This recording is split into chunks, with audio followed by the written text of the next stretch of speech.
जय श्री कृष्ण। अध्याय 3 श्लोक 16 से आगे का वर्णन। अनुवाद। हे प्रिय अर्जुन, जो मानव जीवन में इस प्रकार वेदों द्वारा स्थापित यज्ञ चक्र का पालन नहीं करता, वह निश्चय ही पापमय जीवन व्यतीत करता है। ऐसा व्यक्ति केवल इंद्रियों की तुष्टि के लिए व्यर्थ ही जीवित रहता है। तात्पर्य।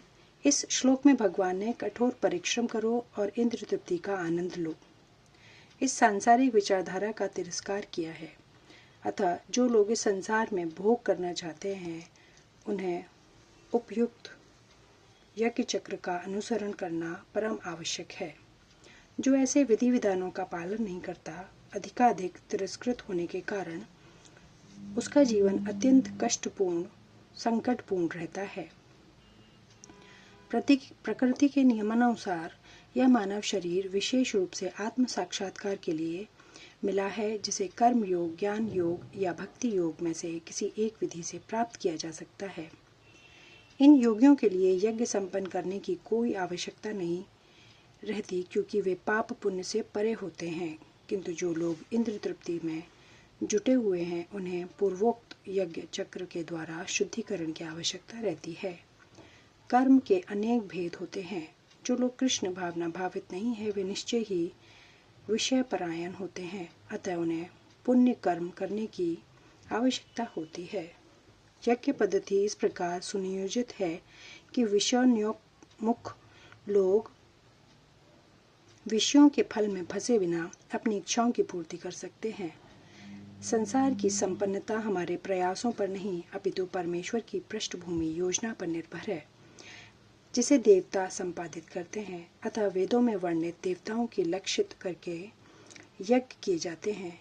अप्रत्यक्ष रूप में यह कृष्ण भावना मृत का ही अभ्यास रहता है, क्योंकि जब कोई इन यज्ञों में दक्षता प्राप्त कर लेता है, तो वह अवश्य ही कृष्ण भावना भावित हो जाता है। किंतु यदि ऐसे यज्ञ करने से कोई कृष्ण भावना भावित नहीं हो पाता, तो इसे कोरी आचार संहिता समझना चाहिए। अतः मनुष्य को चाहिए कि वे आचार संहिता तक ही अपनी प्रगति को सीमित न करें, अपितु उसे पार करके कृष्ण भावनामृत को प्राप्त करें। श्लोक 17। अनुवाद। किंतु जो व्यक्ति आत्मा में ही आनंद लेता है तथा जिसका जीवन आत्म साक्षात्कार युक्त है और जो अपने में ही पूर्णतः संतुष्ट रहता है, उसके लिए कुछ करणीय कर्तव्य नहीं होता। तात्पर्य। जो व्यक्ति पूर्णतः कृष्ण भावना भावित है और अपने कृष्ण भावनामृत के कार्यों से पूर्णतः संतुष्ट रहता है, उसे कुछ भी नियत कर्म नहीं करना होता। कृष्ण भावना भावित होने के कारण उसके हृदय का सारा मैल तुरंत धुल जाता है, जो हजारों यज्ञों को संपन्न करने पर ही संभव हो पाता है। इस प्रकार चेतना के शुद्ध होने से मनुष्य परमेश्वर के साथ अपने संबंध के प्रति पूर्णतः आश्वस्त हो जाता है। भगवत कृपा से अपना कार्य स्वयं प्रकाशित हो जाता है। अतएव वैदिक आदेशों के प्रति उसका कर्तव्य निशेष हो जाता है। ऐसा कृष्ण भावना भावित व्यक्ति कभी भी भौतिक कार्यों में रुचि नहीं लेता और न ही उसे सुरा, सुंदरी तथा अन्य प्रलोभनों में कोई आनंद मिलता है। श्लोक 18। अनुवाद। स्वरूप सिद्ध व्यक्ति के लिए न तो अपने नियत कर्मों को करने की आवश्यकता रह जाती है, न ऐसा कर्म न करने का कोई कारण ही रहता है। उसे किसी अन्य जीवन पर निर्भर रहने की आवश्यकता भी नहीं रह जाती। तात्पर्य। स्वरूप सिद्ध व्यक्ति को कृष्ण भावना भावित कर्म के अतिरिक्त कुछ भी करना नहीं होता। किंतु यह कृष्ण भावनामृत निष्क्रियता भी नहीं है, जैसा कि अगले श्लोकों में बताया जाएगा। कृष्ण भावना भावित व्यक्ति किसी की शरण ग्रहण नहीं करता, चाहे वह मनुष्य हो या देवता। कृष्ण भावनामृत में वह जो भी करता है, वही उसके कर्तव्य संपादन के लिए पर्याप्त है। श्लोक 19। अनुवाद। अतः कर्म फल में आसक्त हुए बिना मनुष्य को अपना कर्तव्य समझकर निरंतर कर्म करते रहना चाहिए, क्योंकि अनासक्त होकर कर्म करने से उसे परब्रह्म की प्राप्ति होगी। तात्पर्य, भक्तों के लिए श्री भगवान परम है और निर्विशेषवादियों के लिए मुक्ति परम है। अतः जो व्यक्ति समुचित पथ प्रदर्शन पाकर और कर्म फल से अनासक्त होकर कृष्ण के लिए या कृष्ण भावनामृत के लिए के कार्य करता है, वह निश्चित रूप से जीवन लक्ष्य की ओर प्रगति करता है। अर्जुन से कहा जा रहा है कि वह कृष्ण के लिए कुरुक्षेत्र के युद्ध में लड़े, क्योंकि कृष्ण की इच्छा है कि वह ऐसा करे।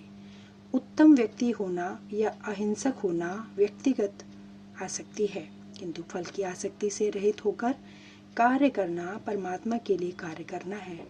यह उच्चतम कोटि का पूर्ण कर्म है, जिसकी संस्तुति भगवान कृष्ण ने की है। नियत यज्ञ जैसे वैदिक अनुष्ठान उन पाप कर्मों की शुद्धि के लिए किए जाते हैं जो इंद्रिय तृप्ति के उद्देश्य से किए गए हैं, किंतु कृष्ण भावनामृत में जो कर्म किया जाता है वह अच्छे या बुरे कर्म के फलों से परे है। कृष्ण भावना भावित व्यक्ति में फल के प्रति लेश मात्र आसक्ति नहीं रहती। वह तो केवल कृष्ण के लिए कार्य करता है। वह समस्त प्रकार के कर्मों में रत रहकर भी पूर्णतः अनासक्त रहा आता है।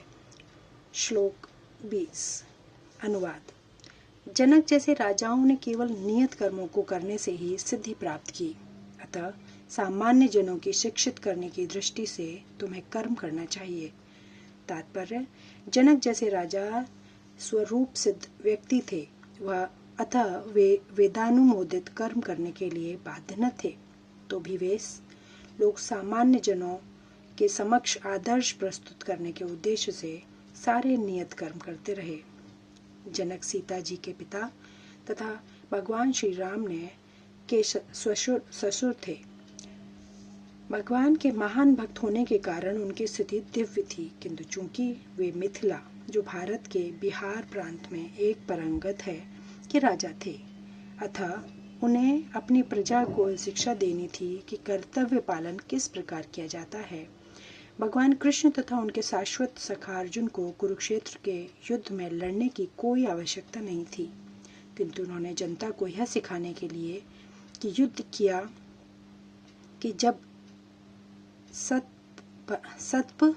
सत्परामर्श असफल हो जाते हैं तो ऐसी स्थिति में हिंसा आवश्यक हो जाती है।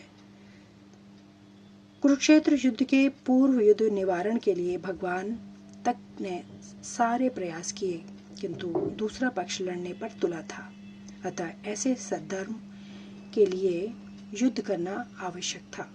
यद्यपि कृष्ण भावना भावित व्यक्ति को संसार में कोई रुचि नहीं हो सकती, तो भी वह जनता को यह सिखाने के लिए कि किस तरह रहना और कार्य करना चाहिए, कर्म करता रहता है। कृष्ण भावनामृत में अनुभवी व्यक्ति इस तरह कार्य करते हैं कि अन्य लोग उनका अनुसरण कर सकें, और इसकी व्याख्या अगले श्लोक में की गई है। श्लोक 21 से आगे का वर्णन अगले वीडियो में। धन्यवाद। जय श्री कृष्ण।